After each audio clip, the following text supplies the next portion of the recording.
Assalamualaikum warahmatullahi wabarakatuh.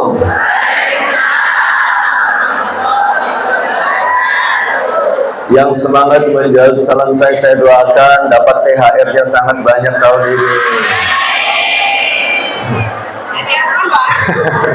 Dari suaminya ya.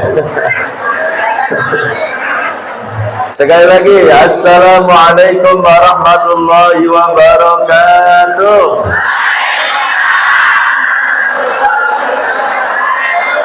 Yang semangat menjawab salam saya doakan nanti dapat menantu yang soleh dan solehah.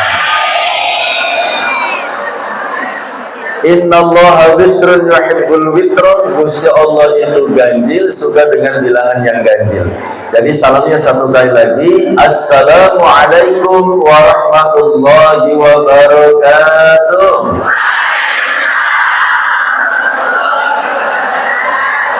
Yang semangat menjawab salam saya doakan mudah-mudahan dapat berziarah ke makam Nabi Muhammad SAW. Amin ya rabbal alamin. A'udzu billahi minasyaitonir rajim. Bismillahirrahmanirrahim. Alhamdulillahilladzi amarna bi an na'mala as-salihat. Asyhadu an la ilaha illallah wahdahu la syarika lahu. Syahadatan tunji qailaha 'anil muhlikat.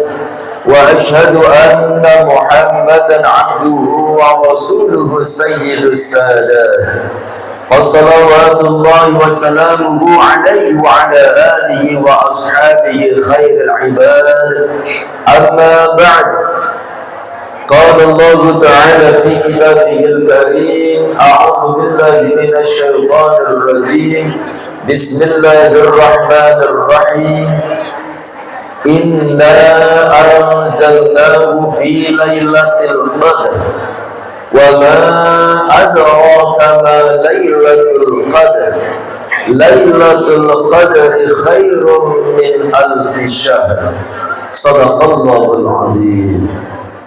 Hadratul muhtaramin, para alim, para ulama, para sesepuh, para tokoh masyarakat yang dimuliakan Allah Subhanahu wa taala. Wabil khusus Masjid Takmir Masjid Aulia Salududuk Kota Kediri beserta seluruh jajarannya, juga yang sama-sama kita hormati pengurus Majlis Taklim Istiqomah Qabrul Wahid beserta seluruh jajarannya, serta ibu-ibu sekalian peserta kajian yang insya Allah semuanya dirahmati dan diberkahi oleh Allah Subhanahu wa taala. Alhamdulillah, thumma alhamdulillah, thumma alhamdulillah. Tidak bosan-bosannya kita senantiasa memanjatkan rasa syukur kita kepada Allah Subhanahu wa ta'ala atas segala limpahan nikmat dan karunia-Nya kepada kita semuanya, terutama tentunya nikmat iman, nikmat Islam, nikmat sehat. Dan satu lagi nikmat kesempatan yang Allah berikan kepada kita bisa kembali hadir di majlis yang mulia dan penuh barokah ini dalam rangka insya Allah mempererat ikatan silaturahim di antara kita, dan tentu kita lanjutkan pula untuk thalabul ilmi. Mudah-mudahan langkah kaki kita ke majlis ini akan tercatat sebagai amalan shalihan maqbulan yang dapat menyelamatkan hidup kita di hari kiamat nanti. Amin ya rabbal alamin.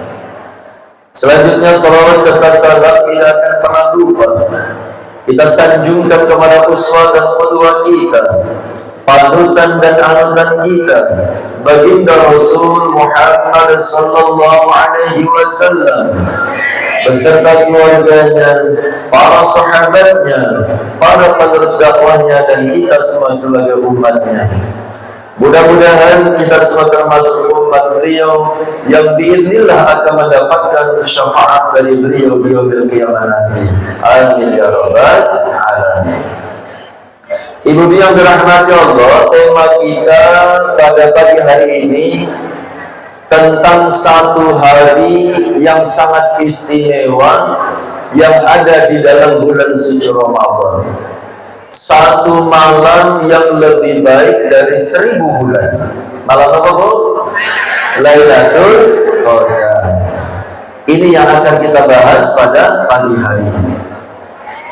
Dan dalam membahas tema ini, sistematika pembahasannya atau urutan-urutannya, pertama tentang sejarah lahir atau adanya Lailatul Qadar. Sejarah adanya Lailatul Qadar. Yang kedua, makna Lailatul Qadar. Yang ketiga, waktu terjadinya Lailatul Qadar. Yang keempat, upaya dalam memburu Lailatul Qadar. Dan yang kelima, orang yang berhak mendapatkan Lailatul Qadar. Itu sistematika pembahasan kita pada pagi hari ini. Terkait dengan Lailatul Qadar, yang pertama tentang sejarah adanya Lailatul Qadar. Saya hanya mengutip apa yang disampaikan oleh Gus Baha. Saya belum pernah baca sendiri kitabnya, tapi beliau pernah membaca satu kitab katanya yang menjelaskan tentang sejarah adanya Lailatul Qadar. Jadi kata beliau, Lailatul Qadar itu terjadi berawal dari keresahan baginda Rasul Muhammad SAW, kegelisahan kanjeng Nabi Muhammad SAW, resah dan gelisah memikirkan apa? Beliau resah dan gelisah memikirkan usia umatnya yang tidak sepanjang usia umat-umat Nabi sebelumnya. Usia umat-umat Nabi sebelum baginda Rasul Muhammad SAW itu usianya panjang, ratusan tahun. Nabi Nuh saja contohnya, beliau berdakwah itu selama 950 tahun. Itu berdakwahnya saja. Kalau usianya, kata Gus Baha, kurang lebih 1700 tahun usianya Nabi Nuh. Berdakwahnya selama 950 tahun. Itu disebutkan di dalam Al-Quran dalam surah Al-Ankabut ayat 14 tentang masa dakwahnya Nabi Nuh alaihissalam. Nabi Nuh alaihissalam berdakwah selama 950 tahun, disebutkan dalam surah Al-Ankabut ayat 14. A'udzu billahi as-sami'il 'alim minasyaitonir rajim. وَلَقَدْ أَرْسَلْنَا نُوحًا إِلَى قَوْمِهِ فَلَبِثَ فِيهِمْ أَلْفَ سَنَةٍ إِلَّا 50 عَامًا. وَلَقَدْ أَرْسَلْنَا, dan sungguh telah kami utus Nuhan, Nabi Nuh, ila qaumi, kepada kaumnya, falabitha fihim, maka dia tinggal bersama kaumnya, alfasanatin, 1000 tahun, illa 50 aman, dikurangi 50 tahun, 950 tahun. Berarti umatnya tentunya tidak jauh dari itu. Umatnya usianya ratusan tahun. Nabi Ibrahim alaihissalam, beliau usianya berapa sampai meninggal? 300 tahun. Kalau orang usianya sepanjang dan selama itu, tentunya peluang beribadahnya lebih banyak dibandingkan dengan yang usianya hanya 50, 60 atau 70 tahun. Gini. Sementara kita umat kanjeng Nabi Muhammad sallallahu alaihi wasallam, kata kanjeng Nabi, usia kita berapa? Dalam hadis riwayat Imam Hakim Beliau bersabda, a'maru ummati, umur umatku, ma baina sittina wa sab'in, itu cuma antara 60 sampai 70 tahun. Wa aqalluhum man yajuzu dzalik, dan sedikit sekali yang bisa lebih dari itu. Jadi kalau ada yang sudah 70 lebih, itu bonus ya. Kalau umumnya katakan Nabi antara 60 sampai 70. Usianya tidak ada apa-apanya dibandingkan usianya umat-umat Nabi sebelumnya. Udah usianya cuma 70, mulai tertib beribadahnya usia berapa? 50. Sebelumnya masih masa jahiliyah ya, gitu ya. Tapi itu dia yang dirahmati Allah Subhanahu wa ta'ala. Karena baginda Rasul merupakan makhluk yang paling disayang oleh Allah, hamba terkasihnya Allah Subhanahu wa ta'ala, maka keresahan dan kegelisahan baginda Rasul mengenai usia umatnya dijawab oleh Allah Subhanahu wa ta'ala. Jawabannya dalam bentuk apa? Diberikan yang namanya Lailatul Qadar. Lailatul Qadar ini khusus hanya umat baginda Rasul Muhammad sallallahu alaihi wasallam, tidak diberikan kepada umat-umat Nabi yang lainnya. Lalu apa sih istimewanya Lailatul Qadar? Nah, kita bisa tahu dari sisi maknanya. Makna Lailatul Qadar, sejarahnya tadi sudah. Sekarang maknanya. Makna Lailatul Qadar itu ada 3. Yang pertama, Lailatul Qadar itu bermakna malam kemuliaan. Dari mana kita bisa mengetahui Lailatul Qadar bermakna malam kemuliaan? Bisa kita baca dalam surah Al-Qadar ayat 1 sampai ayat 3. Di dalam ayat itu Allah Subhanahu wa ta'ala berfirman, inna anzalnahu fi lailatul qadr. Inna anzalnahu, sesungguhnya kami menurunkan Al-Quran fi lailatul qadr, di malam kemuliaan. Wa ma adraka ma lailatul qadr, tahukah kamu apa sih makna malam kemuliaan itu? Lailatul Qadri khairum min alfi syahr. Malam kemuliaan itu adalah satu malam yang lebih baik dari 1000 bulan. 1000 bulan itu berapa tahun? Oke. 83 tahun lebih 4 bulan.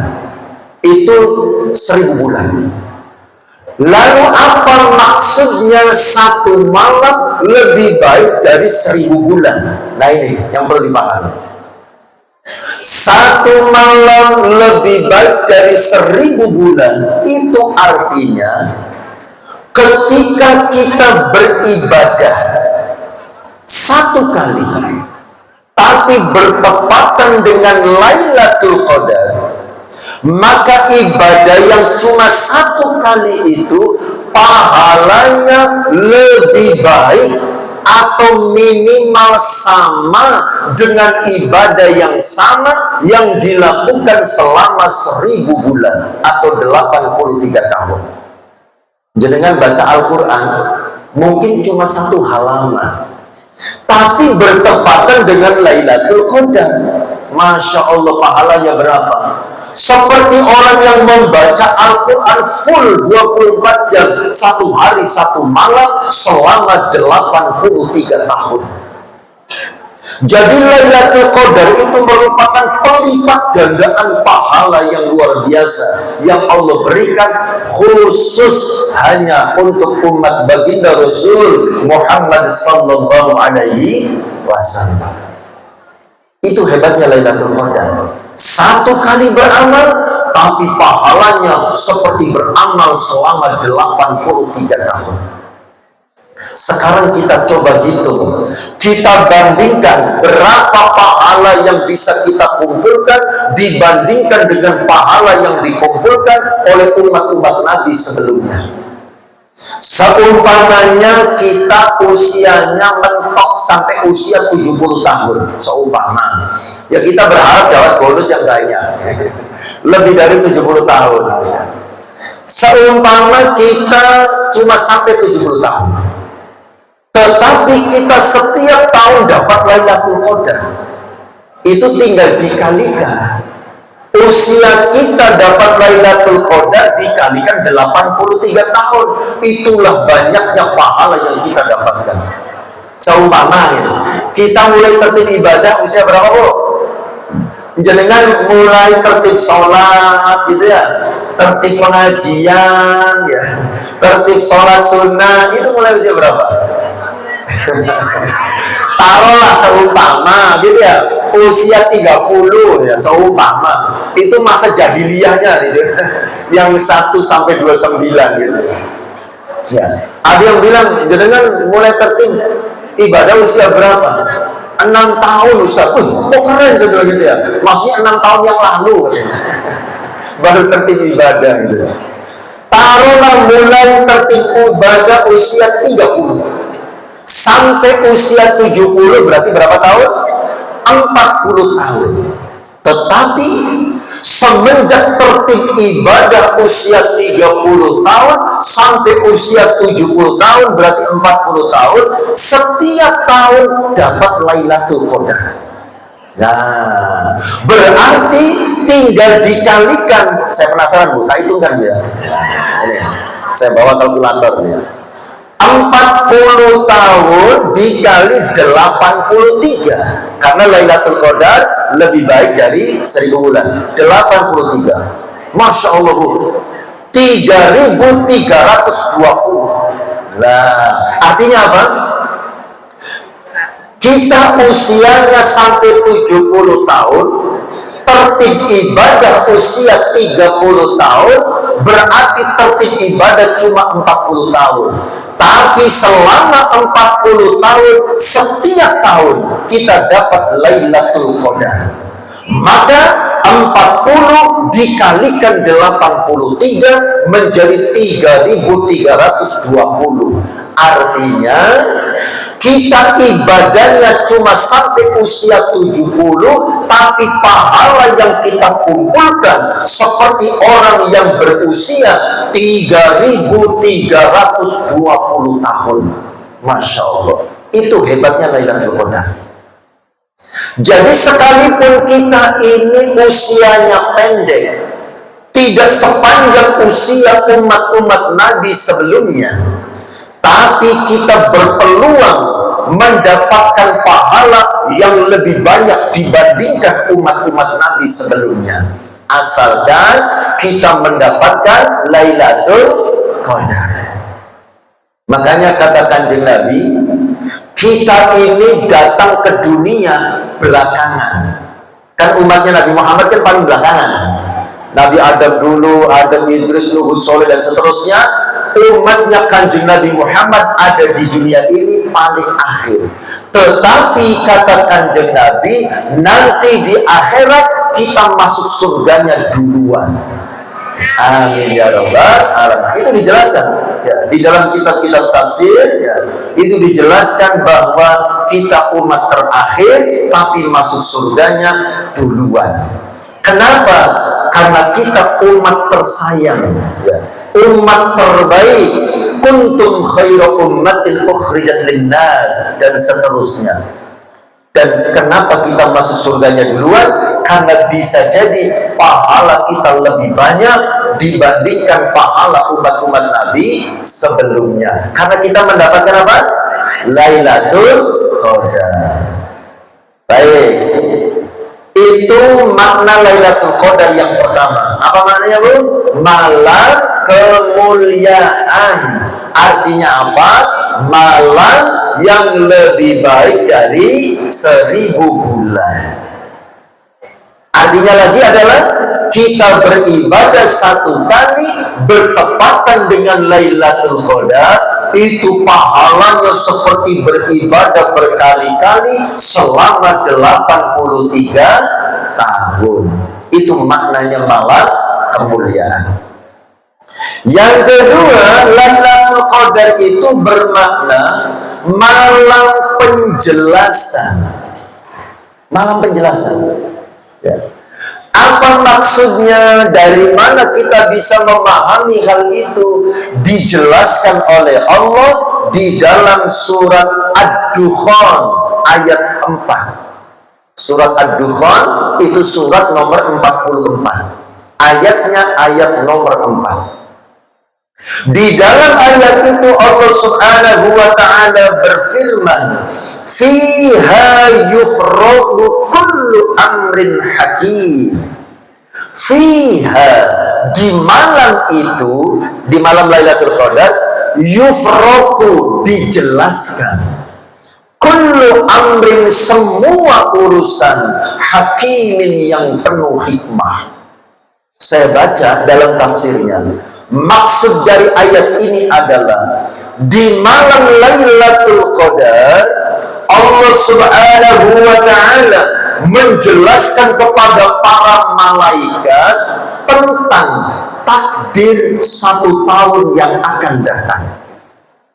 Jadi takdir niku ya, ibu-ibu yang dirahmati Allah, itu sudah ada tertulis di Lauhul Mahfuz 50.000 tahun sebelum kita dilahirkan. Sudah lama di Lauhul Mahfuz. Lauhul Mahfuz itu pusat data ya. Segala macam catatan itu ada di Lauhul Mahfuz ya. Takdir siapapun tentang apapun tertulis di sana. Nah kemudian ya, setiap tahun di malam Lailatul Qadar Allah menjelaskan takdir 1 tahun yang akan datang. Fiha, di malam itu, yufraku, dijelaskan, kullu amrin hakim, semua perkara yang penuh hikmah. Dijelaskan oleh Allah, 1 tahun ke depan ini siapa nanti yang dapat menantu, siapa yang dapat cucu, siapa yang akan mendapat rezeki, siapa yang mendapatkan ujian dan cobaan. Itu semuanya dijelaskan di malam Lailatul Qadar. Makanya ibu yang dirahmati Allah, salah satu amalan yang dianjurkan selama bulan Ramadan, khususnya di 10 malam terakhir bulan Ramadan, adalah memperbanyak berdoa. Perbanyak berdoa.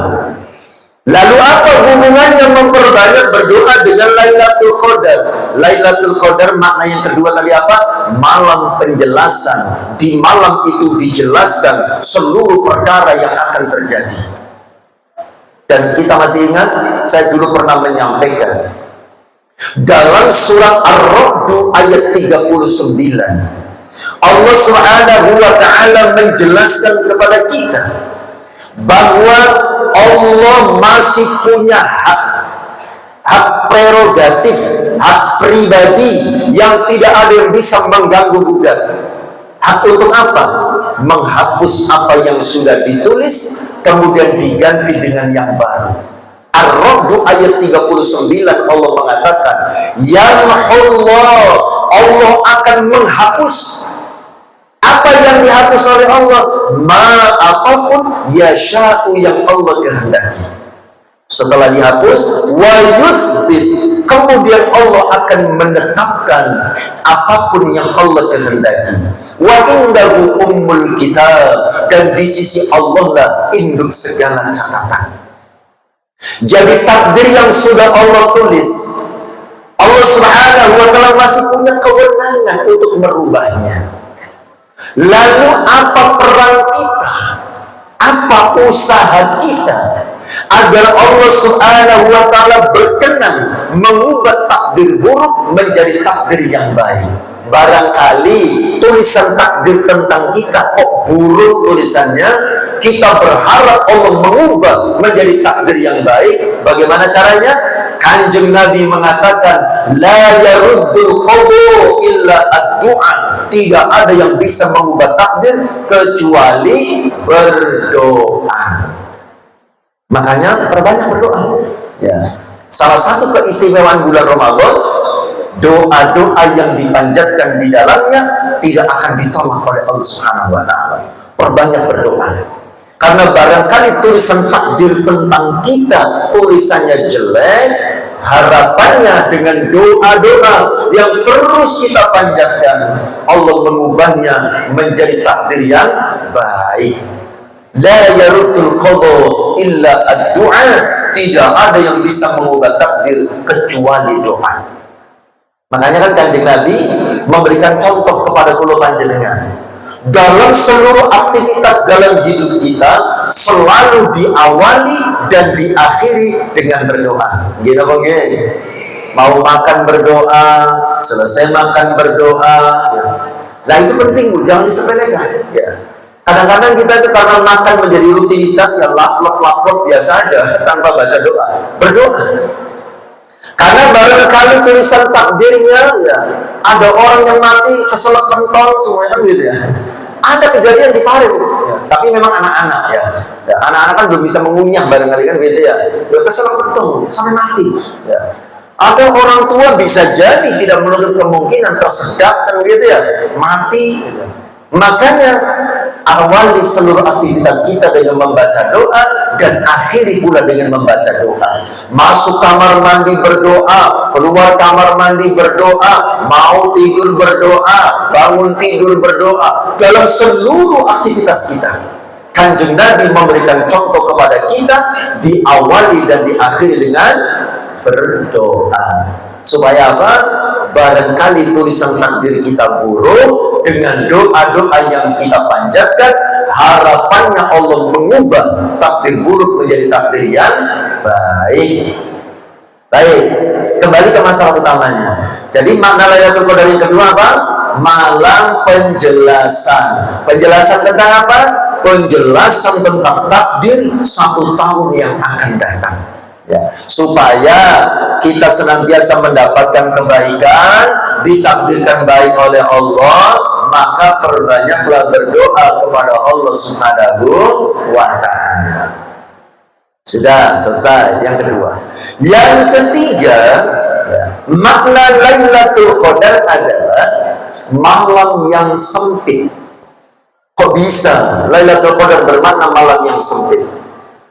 Itu bisa kita pahami berdasarkan firman Allah di dalam surah Al-Qadar ayat 4. Dalam surah Al-Qadar ayat 4 Allah Subhanahu wa ta'ala berfirman, "Tanazzalul malaikatu warruhu fiha bi'izni rabbihim min kulli amr."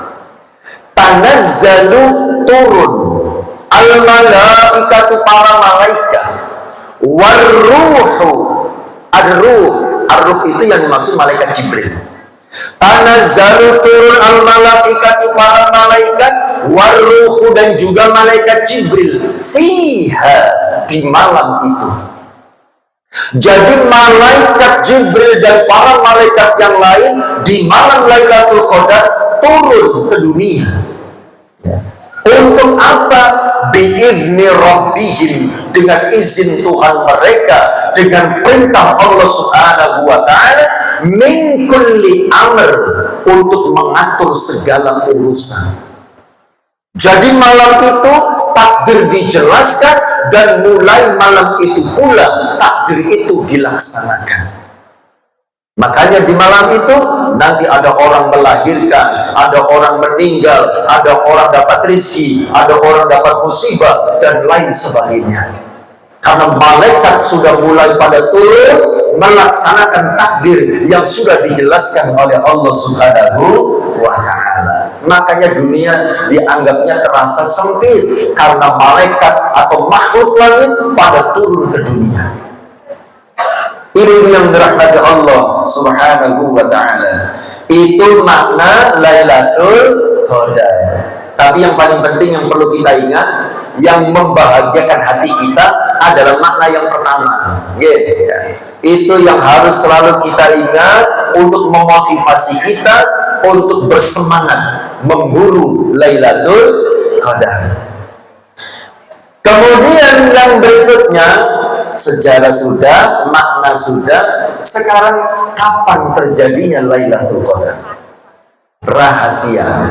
Gitu ya. Kapan terjadinya? Rahasia. Soalnya kalau dikasih tahu sama Allah, orang nanti fokusnya ibadahnya cuma satu malam. Wah, cukup satu kali aja, itu nggak akan habis pahalanya, kan begitu ya? Seperti orang yang beribadah selama 83 tahun. Tetapi saking baiknya Kanjeng Nabi memberikan bocoran. Nah ini bocorannya, kata Kanjeng Nabi, Lailatul Qadar itu terjadi di 10 malam terakhir bulan Ramadan. Berdasarkan hadis yang bersumber dari Siti Aisyah, diriwayatkan oleh Imam Bukhari dan Imam Muslim.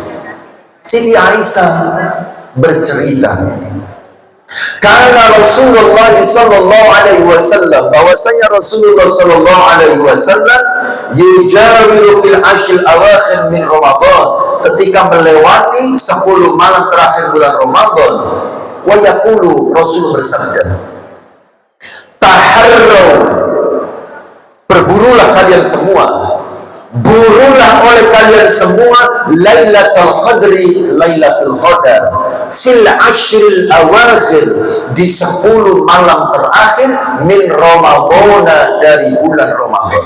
Terjadinya 10 malam terakhir bulan Ramadan. Kemudian sama Rasulullah diperjelas lagi dalam hadis berikutnya, masih dari Siti Aisyah, diriwayatkan oleh Imam Bukhari, taharraw Lailatul Qadri fil witri minal ashril awakhir min Ramadan, carilah oleh kalian Lailatul Qadar di malam-malam ganjil, di 10 malam terakhir bulan Ramadan. Di malam ganjil berarti mulai malam 21, 23, 25, 27, 29. 5 malam inilah yang paling besar berpeluang terjadinya Lailatul Qadar. Tetapi kita sama-sama tidak tahu terjadinya kapan, maka sebaiknya setiap malam kita memburunya, ya, memburu Lailatul Qadar. Kemudian ada lagi orang itu yang suka direpotkan dengan bilangan, maksud begini, Ustaz, itu bilangan ganjilnya ngitungnya dari depan apa dari belakang? Ini orang bikin susah sendiri menurut saya. Ya umumnya orang ngitungnya dari depan, kan begitu ya. Ya dihitung tanggal 1-nya ya dari pertama, jangan dari belakang. Soalnya Ustaz, kalau nanti puasanya 29 hari atau 30 hari, itu ganjil genapnya beda. Nggak usah dibikin ribet, hitung dari depan saja. Begitu ya.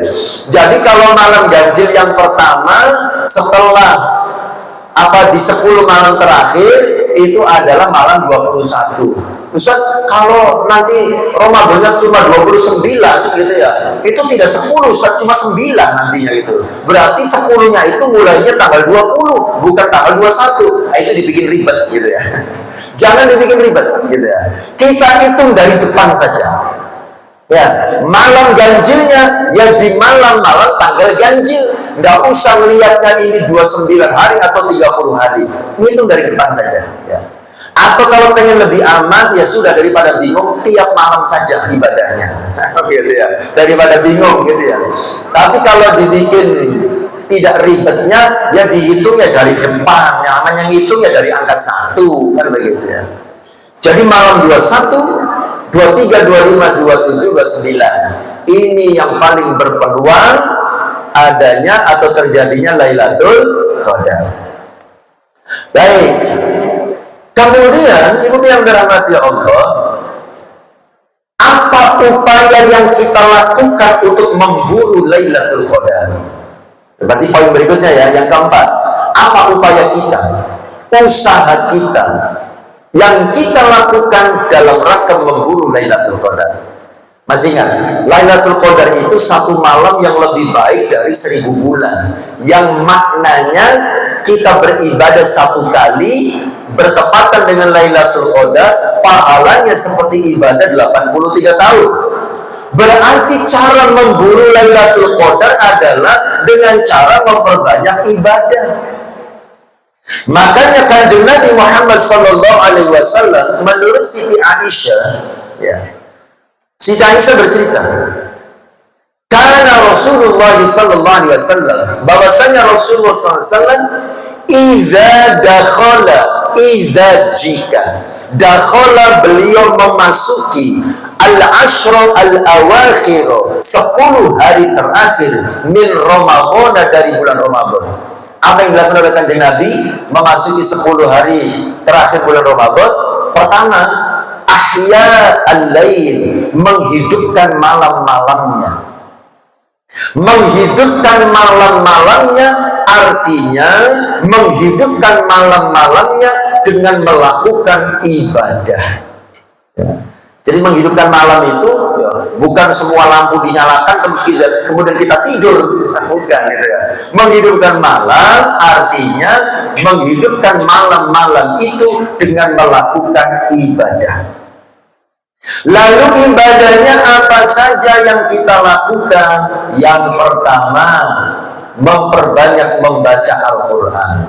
Ya. Karena bulan Ramadan itu nama lainnya adalah Syahrul Quran, bulannya Al-Quran. Perbanyak baca Al-Quran.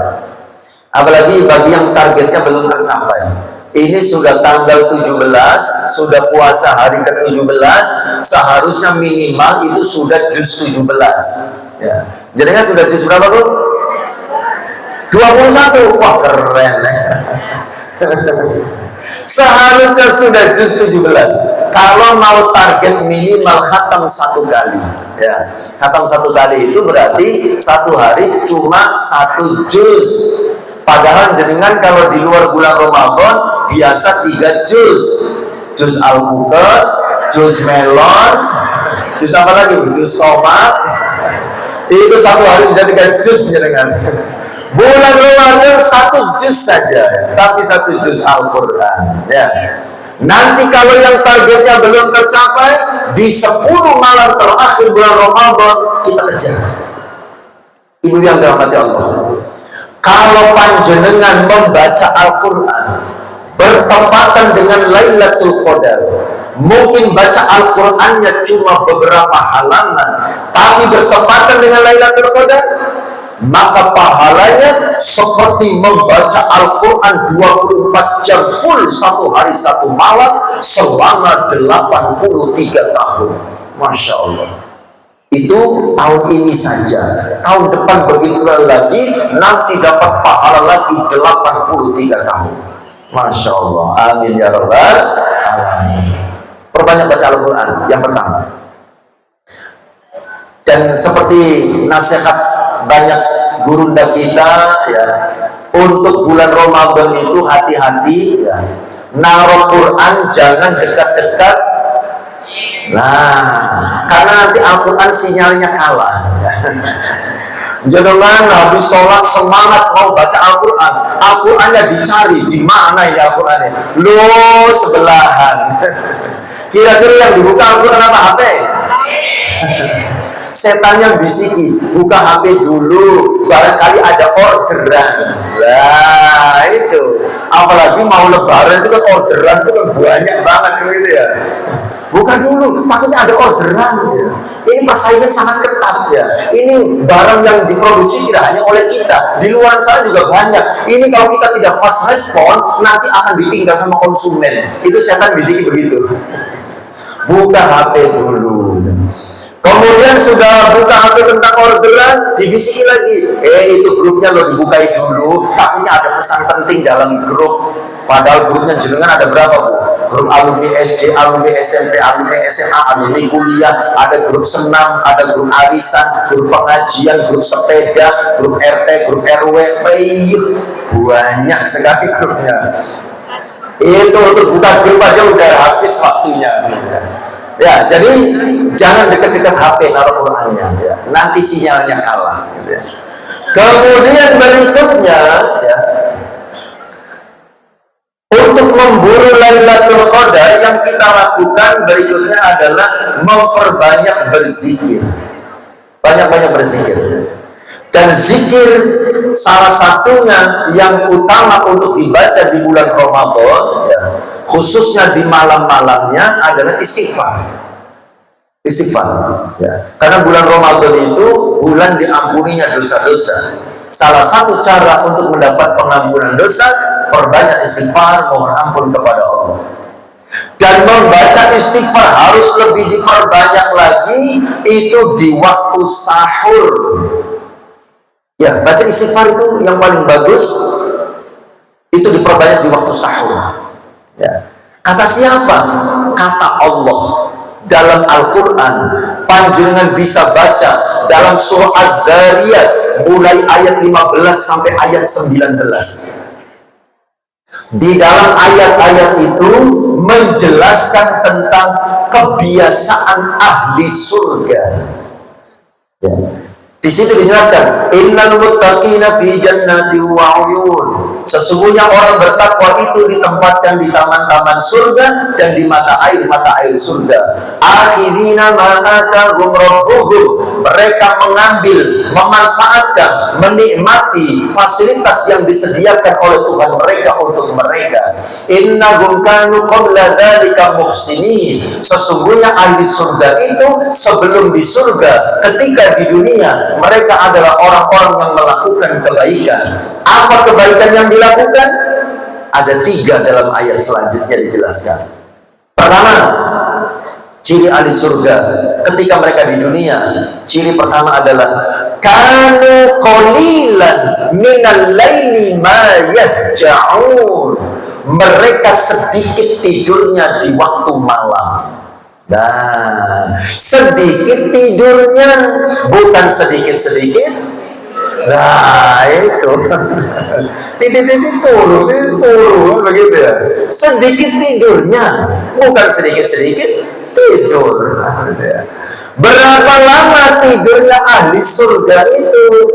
Minimal, bukan minimal, maksimal itu 4 jam. 4 jam saja. Ya. Tidur di waktu malam itu 4 jam. Kenapa? Karena waktu malam itu harus kita bagi 3. Ada 1/3 malam pertama, 1/3 malam kedua, 1/3 malam ketiga. Waktu malam itu dibikin gampangnya mulai jam 6 sore sampai jam 6 pagi. Gampangannya begitu. 12 jam dibagi 3. 1/3 malam pertama jam 6 sore sampai jam 10 malam bisa digunakan tentunya untuk beribadah dan juga berinteraksi dengan manusia.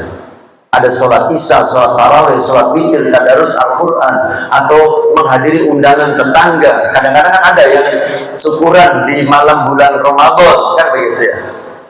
Itu sampai jam 10 maksimal, termasuk ngapunten. Saran saya, sekalipun kita sedang on semangatnya dalam membaca Al-Quran, menurut saya, saran saya, sebaiknya sampai jam 10 saja. Kenapa? Karena di 1/3 malam yang kedua, 4 jam berikutnya, jam 10 sampai jam 2, itu waktu yang digunakan memenuhi hak tubuh kita. Tubuh kita punya hak untuk apa?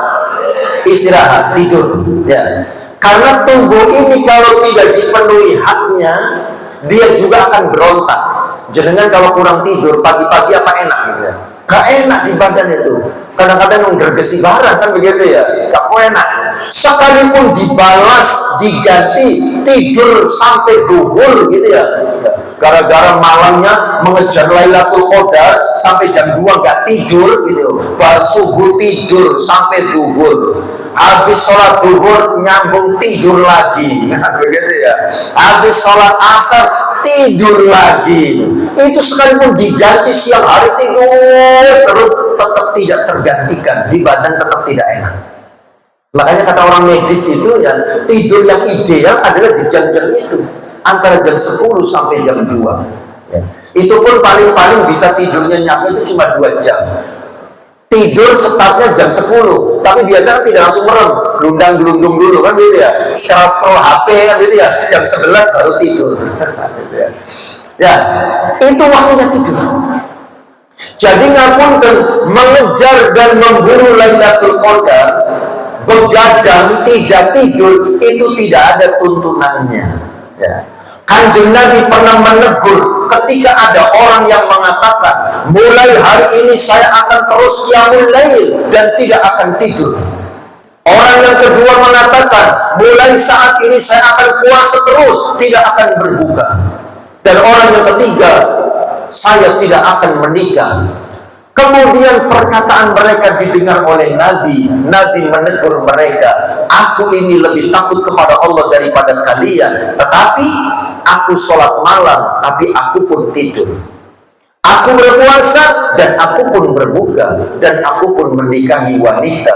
Barang siapa yang tidak suka dengan sunnahku, dia tidak termasuk dalam golonganku.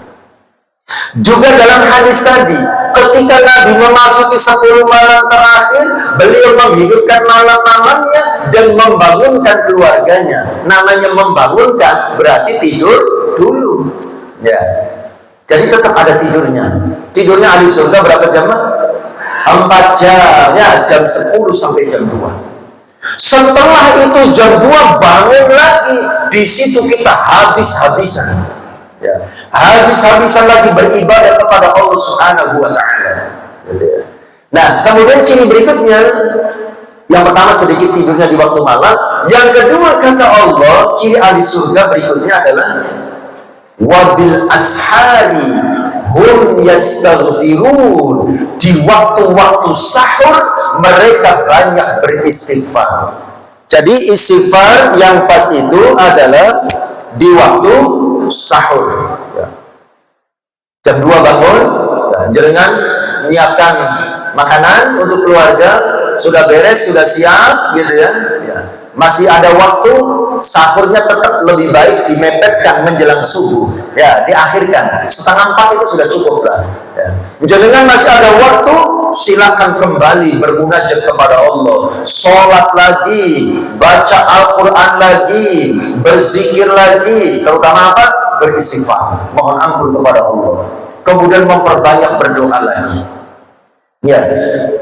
Itu ngapunten, waktu sahur itu waktu istimewa, tetapi banyak yang terlalaikan, artinya tidak memanfaatkannya dengan baik, ya. Banyak yang setelah selesai sahur nunggu waktu subuh nonton TV. Nah itu ya, banyak yang di waktu sahur ada dan bangun melek matanya, tapi nunggu waktu subuh scroll HP. Nah, tapi itu di Indramayu, di kampung saya itu. Kalau orang Kediri sepertinya tidak begitu. Itu di waktu sahur itu merupakan waktu istimewa. Sampai-sampai Kanjeng Nabi mengatakan, ya, yanzilu Rabbuna tabaraka wa ta'ala kulla lailatin ila as-sama'id dunya hina yabqa thuluthul laili al-akhir. Kata Kanjeng Nabi, Allah Subhanahu wa Ta'ala turun ke langit dunia setiap malam ketika tersisa 1/3 malam yang ketiga. Allah turun ke langit dunia. Fayaqulu azza wa jalla, kemudian Allah berfirman dalam hadis qudsi, man yad'uni fa astajibalah, siapa yang berdoa kepadaku di waktu itu, aku kabulkan doanya. Wa man yas'aluni fa u'tilahu, siapa yang meminta kepadaku di waktu itu, aku penuhi permintaannya. Wa man yastaghfiruni fa aghfirlah, siapa yang mohon ampun kepadaku di waktu itu, aku ampuni dosa-dosanya. Jadi itu waktu mustajabah berdoa, waktu yang sangat penting untuk beristighfar. Manfaatkan waktu sahur, ya. Kemudian ciri yang ketiga, kata Allah dalam ayat itu, ciri ahli surga yang ketiga, wa fi amwalihim haqqul lis-sa'ili wal mahrum, di dalam harta mereka terdapat hak orang miskin yang meminta ataupun orang miskin yang tidak meminta. Artinya ciri ahli surga itu dia suka berbagi, apalagi di bulan Ramadan. Kata Kanjeng Nabi, afdolus sodakoti sodakotun fi Ramadan, sedekah terbaik adalah sedekah yang dikeluarkan di dalam bulan Ramadan. Baik, ibu yang dalam hati Allah, kembali ke masalah utamanya. Apa upaya yang kita lakukan untuk memburu Lailatul Qadar? Kata Kanjeng Nabi, dengan cara menghidupkan malam.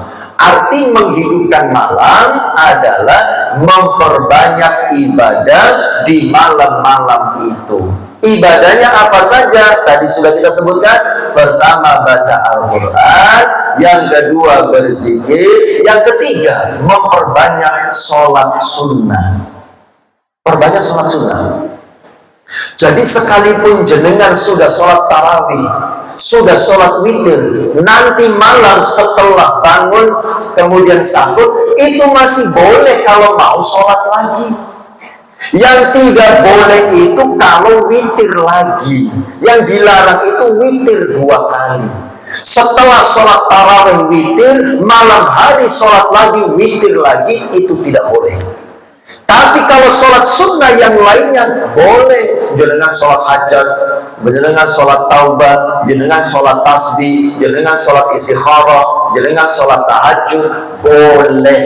Yang tidak boleh itu adalah tidak boleh witir lagi. Tidak boleh ada 2 witir dalam satu malam. Karena kata Nabi Muhammad SAW, ini keutamaannya.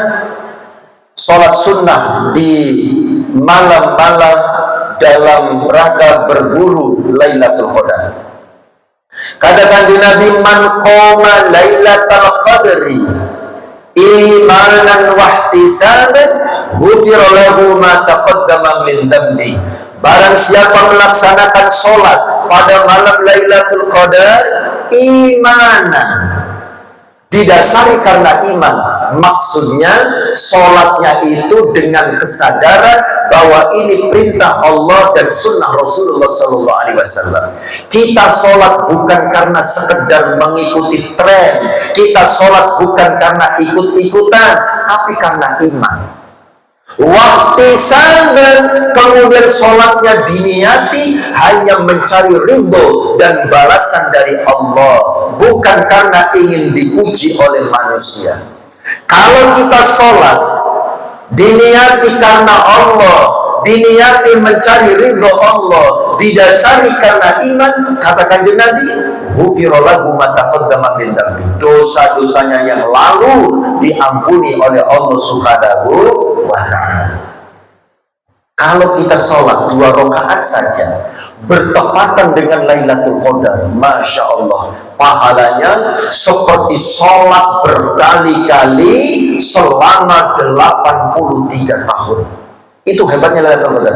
Pokoknya jangan lupa, Lailatul Qadar itu gampangnya pelipat gandaan pahala. Ya, Lailatul Qadar itu merupakan pelipat gandaan pahala. Maka perbanyaklah ibadah.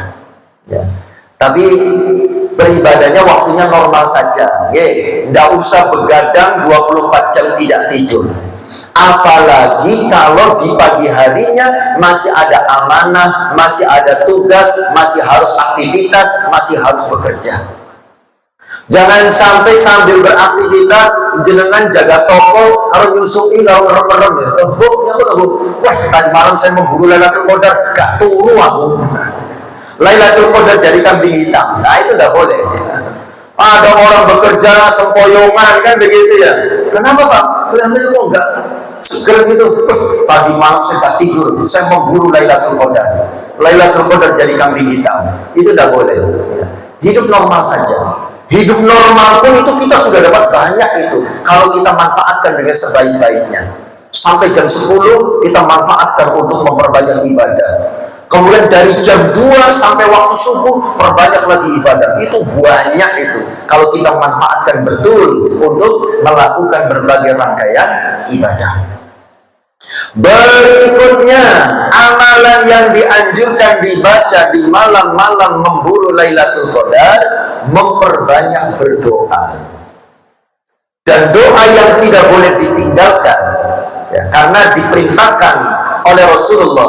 Ketika Siti Aisyah bertanya kepada Kanjeng Nabi, "Ya Rasulullah, ara'aita in 'alimtu ayya lailatil lailatul qadri, ma aqulu fiha?" Ya Rasulullah, bagaimana pendapat jenengan? Seandainya saya ketemu dengan Lailatul Qadar, sebaiknya apa yang saya baca? Kata Rasulullah, katakanlah olehmu wahai Aisyah, Allahumma innaka afuwun tuhibbul afwa fa'fu anni. Kalau dibacanya sama-sama, Allahumma innaka afuwun tuhibbul afwa fa'fu anna.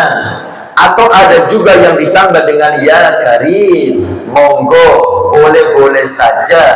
Allahumma innaka afuwun karim tuhibbul afwa fa'fu anna ya karim. Karena ya karim itu juga asmaul husna, nama Allah Subhanahu wa ta'ala. Kan kita di dalam Al-Quran juga ada perintahnya, walillahi asmaul husna fad'uuhu biha. Allah mempunyai nama-nama yang baik, maka berdoalah dengan menyebut nama-nama itu. Jadi boleh. Ini yang dirahmati Allah. Apa saja tadi Bu masih ingat ibadahnya? Baca Al-Quran, terus berzikir, terus sholat sunnah, terus banyak-banyak berdoa, ya. Kemudian terakhir, ya, siapa sih yang berhak mendapat Lailatul Qadar itu? Ya, siapa? Tapi masalah amalan tadi tidak terbatas hanya itu, ya. Semua amal pokoknya itu baik, ya, dan berpeluang dilipat gandakan pahalanya. Kita bisa saja bersedekah di malam itu juga, nanti sedekahnya dapat melipat gandaan pahala seperti bersedekah selama 83 tahun. Siapa yang berhak mendapat Lailatul Qadar? Imam Ibnu Rajab Al-Hambali di dalam kitab Lataiful Ma'arif, beliau menjelaskan, dulu ada beberapa masyarakat yang bertanya setengah protes kepada para ulama. Apa pertanyaannya? Terkait dengan apakah untuk mendapat Lailatul Qadar itu disyaratkan harus iktikaf? Apakah iktikaf menjadi syarat untuk mendapat Lailatul Qadar? Ada yang bertanya seperti itu. Iktikaf itu, ibu yang dirahmati Allah, memang disunahkan oleh Rasulullah, dicontohkan dan dianjurkan untuk kita lakukan. Kenapa? Karena dengan iktikaf lebih kondusif untuk beribadah. Kan sudah di masjid, ya, enak melakukan ibadah, tidak ada gangguan, tinggal sholat, tinggal baca Quran, tinggal berzikir, lebih fokus, lebih kondusif. Sekalipun kadang-kadang ngapunten, banyak orang iktikaf, ya, tidak memanfaatkan kesempatan. Cecing, habis saja. Banyak orang iktikaf yang tidak memanfaatkan kesempatan yang ada. Iktikaf dijadikan sebagai ajang reunian, gitu ya. Kan iktikaf itu kan orang dari mana-mana pada datang, gitu ya. Tidak hanya dari lingkungan masjid, dari jauh-jauh juga banyak yang datang. Lepas datang ke situ ketemu teman lama, ya Allah, udah lama kita nggak ketemu, ngopi-ngopi sih, gitu ya. Lah akhirnya nyangkruk, ngopi gitu ya, lali nggak mau Quran, lali nggak sholat sunnah. Ya, akhirnya kesempatannya terbuang dengan sia-sia. Ya. Nah, ini yang dirahmati Allah. Ya. Kemudian, ya, Imam Ibnu Rajab Al-Hambali menjelaskan, ya, iktikaf itu bukan syarat dapat Lailatul Qadar.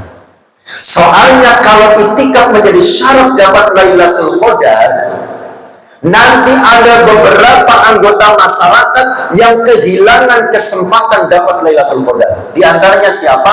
Panjenengan para wanita yang seandainya di 10 hari terakhir bulan Ramadan sedang haid atau sedang nifas. Panjenengan tidak boleh iktikaf. Panjenengan tidak boleh baca Al-Quran, panjenengan tidak boleh sholat, panjenengan tidak boleh puasa. Lalu kalau iktikaf menjadi syarat, panjenengan yang sedang haid dan nifas tidak dapat peluang dan kesempatan dapat Lailatul Qadar. Dijawab oleh para ulama, iktikaf bukan syarat dapat Lailatul Qadar, tapi bagi yang bisa iktikaf lakukan, karena itu dicontohkan dan dianjurkan oleh Kanjeng Nabi. Tapi yang tidak bisa iktikaf tidak perlu berkecil hati, karena untuk mendapat Lailatul Qadar itu intinya adalah siapa yang malam itu dia beribadah dan ibadahnya diterima oleh Allah Subhanahu wa Ta'ala, baik ibadahnya di dalam masjid, ibadahnya di dalam rumah, ibadahnya sambil nunggu toko, ibadahnya sambil di jalan-jalan, tentunya ibadahnya disesuaikan dengan keadaan. Jangan sampai sambil nunggu toko kemudian sujud-sujud di situ sholat, ya nggak begitu juga. Sesuaikan dengan keadaan. Ya, sambil jaga toko, jangan memperbanyak istighfar, berzikir, mohon ampun kepada Allah Subhanahu wa Ta'ala. Ketika tidak ada pembeli, jangan bisa baca Al-Quran. Sesuaikan dengan keadaan masing-masing. Kenapa mas? Cek. Soalnya sudah 9:30 lebih. Baterainya mengingatkan, gitu ya. Oke, kita lanjutkan. Ya. Jadi bagi panjenengan yang sedang dan nifas tidak bisa itikaf, tidak perlu berkecil hati. Jangan di rumah bisa ibadah dalam bentuk yang lain. Perbanyak zikir, perbanyak istighfar, baca sholawat dan zikir-zikir yang lainnya, itu boleh. Gitu. Atau jenengan ya, di 10 malam terakhir bulan Ramadan yang tidak bisa itikaf, bikin jajan yang agak banyak. Ya. Kemudian dibawa ke masjid atau ke musola yang di situ ada orang tadarus Al-Quran, ada orang itikaf. Jenengan sedekah makanan 1 kali kalau bertepatan dengan Lailatul Qadar, itu seperti bersedekah makanan selama 83 tahun tanpa putus. Masya Allah. Tapi kita tidak tahu malam keberapa. Makanya tiap malam jenengan bikin jajannya. Karena kan tidak tahu di malam keberapa Lailatul Qadarnya, gitu ya. Para satpam yang masih harus bekerja menjaga toko dan gedung-gedung perkantoran tidak bisa itikaf, tidak perlu berkecil hati, bisa ibadah di tempatnya. Dengan cara apa? Bisa berzikir atau bisa membantu banyak orang. Ketika ada orang kesusahan, bismillah, saya niati ibadah untuk mengejar Lailatul Qadar. Nah, gitu ya. Ada orang kesusahan dibantu, ada orang bermasalah dibantu dan seterusnya. Siapapun berhak mendapatkan Lailatul Qadar. Karena inti mendapat Lailatul Qadar adalah siapa yang malam itu beribadah dan ibadahnya diterima oleh Allah Subhanahu wa Ta'ala. Maka bersemangatlah untuk memburu Lailatul Qadar dengan memperbanyak amal soleh disesuaikan dengan keadaannya masing-masing. Saya dipahami nggih? Baik, Ibu yang dirahmati Allah, sebelum saya akhiri, sebelum saya tutup, kalau ada yang mau didiskusikan, ditanyakan, dipersilakan. Kalau tidak ada, ya kita cukupkan, diakhiri dengan berdoa. Enten, J, monggo.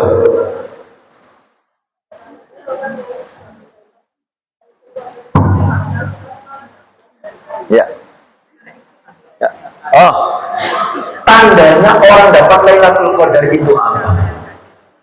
Tadi kita bahas bahwa orang yang mendapatkan Lailatul Qadar adalah orang yang malam itu beribadah dan ibadahnya diterima oleh Allah Subhanahu wa Ta'ala. Lalu tanda diterimanya ibadah itu apa? Itu menjadi tanda dia dapat Lailatul Qadar atau tidak. Tanda diterimanya ibadah adalah, kata Imam Ibnu Rajab Al-Hambali, ya, ketika dia selesai melakukan ibadah itu disusul dengan ibadah yang lainnya, ya, baik dengan ibadah yang sama ataupun dengan ibadah yang lain. Tanda diterimanya ibadah, kata Imam Ibnu Rajab Al-Hambali, adalah dengan berkelanjutan melakukan amal soleh. Jadi pada saat bulan Ramadan, di 10 malam terakhir bulan Ramadan, dia rajin baca Al-Quran, tanda baca Al-Qurannya diterima, maka selesai Ramadan, dia tetap membaca Al-Quran. Ya, istiqomah dalam amal. Ya. Dia di bulan Ramadan biasa sholat sunnah, tanda diterima sholat sunnahnya dilihat setelah Ramadan masih sholat sunnah apa tidak. Jadi tanda diterimanya amal adalah ketika dia tetap istiqomah dalam amalnya. Makanya jangan sampai selesai Ramadan Al-Quran dirapikan, Al-Quran dibereskan, ditaruh lagi di rak di lemari, dibukanya nanti Ramadan tahun depan. Ya, jadi tanda mendapat Lailatul Qadar itu orang itu tambah baik. Ya, tambah baik amalnya, tambah baik akhlaknya, tambah baik sikap dan perilakunya, gitu ya. Itu berarti dia dapat Lailatul Qadar, ya. Karena Lailatul Qadar itu adalah orang yang diterima amalnya, dan tanda diterimanya amal adalah dia istiqomah dalam amal yang dikerjakannya. Ngerti ya? Wadah malih? J. Nggih.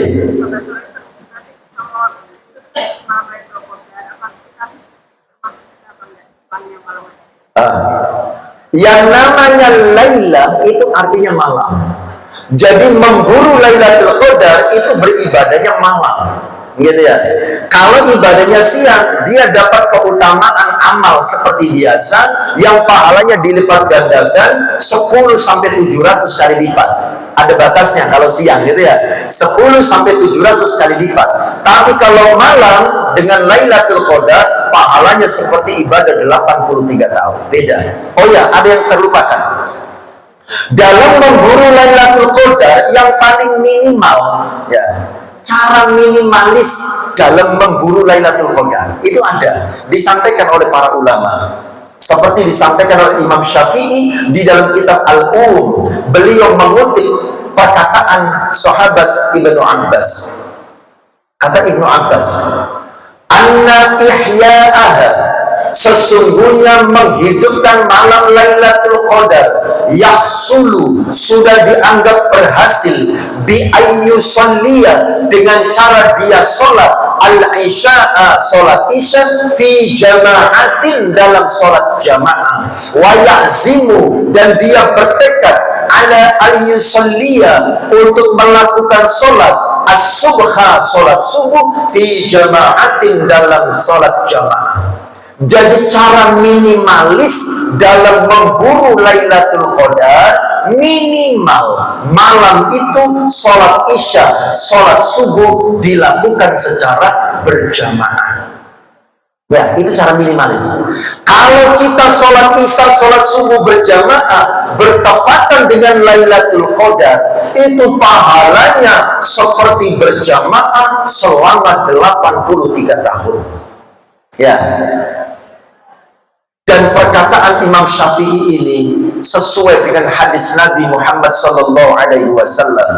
Dalam hadis yang diriwayatkan oleh Imam Tirmidzi dan Imam Muslim, sumbernya dari sahabat Utsman bin Affan, kata Rasulullah begini: man syahida al-isya'a fi jama'atin, barang siapa yang menghadiri sholat isya secara berjamaah, kana lahu qiyamu nisfi lailatin, maka baginya pahala sholat separuh malam.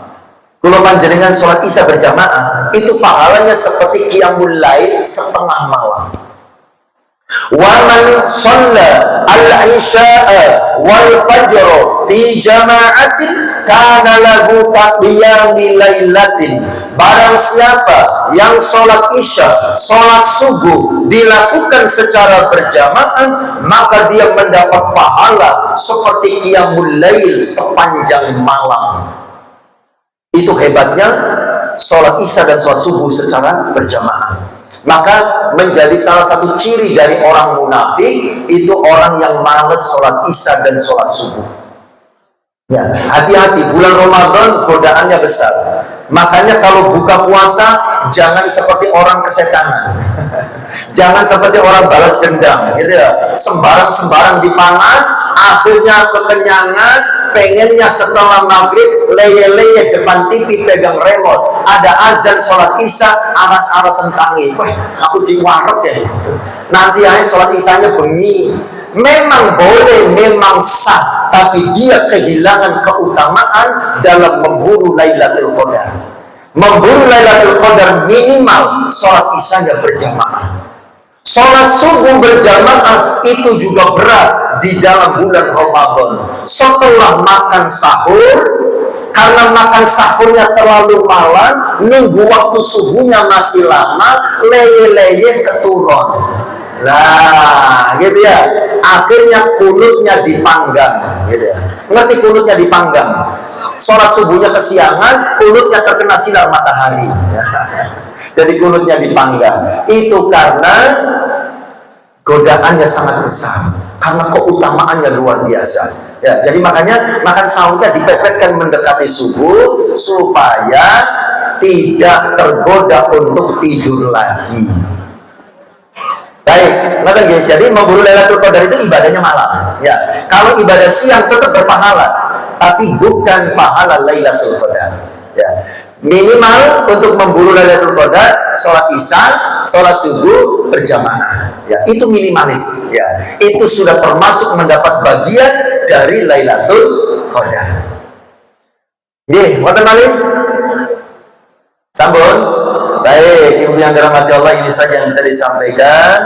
Mudah-mudahan ada manfaatnya.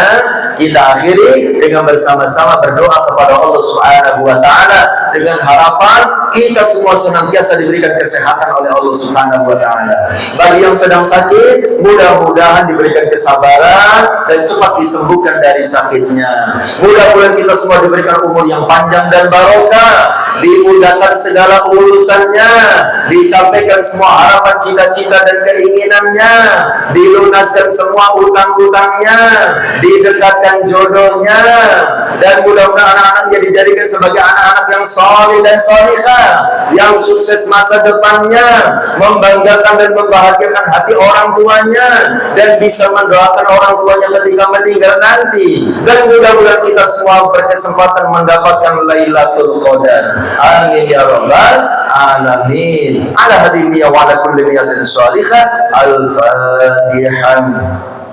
Bismillahirrahmanirrahim. Ya na'budu wa nasta'inu shiratal ladzina an'amta 'alaihim. Bismillahirrahmanirrahim. Alhamdulillahirabbil alamin. Hamdal syakirin, hamdal da'imin, hamdal ladzina 'amika fi mazidah.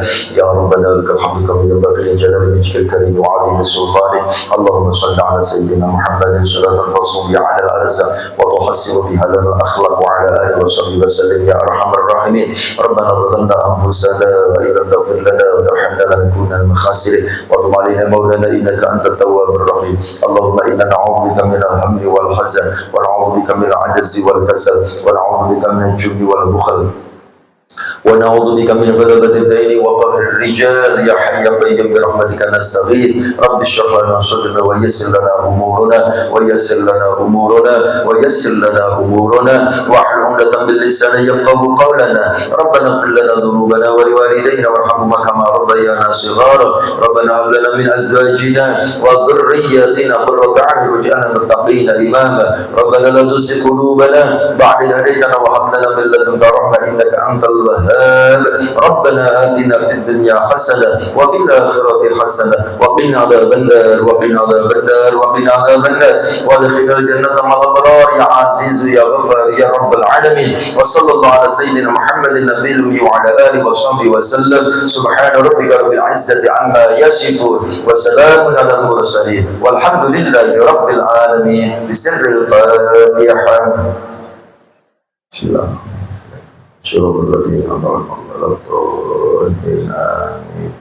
Demikian yang bisa disampaikan. Kurang lebihnya saya mohon maaf. Ihdinas siratal mustaqim wallahul muwaffiq ila aqwamit thoriq. Wassalamualaikum warahmatullahi wabarakatuh.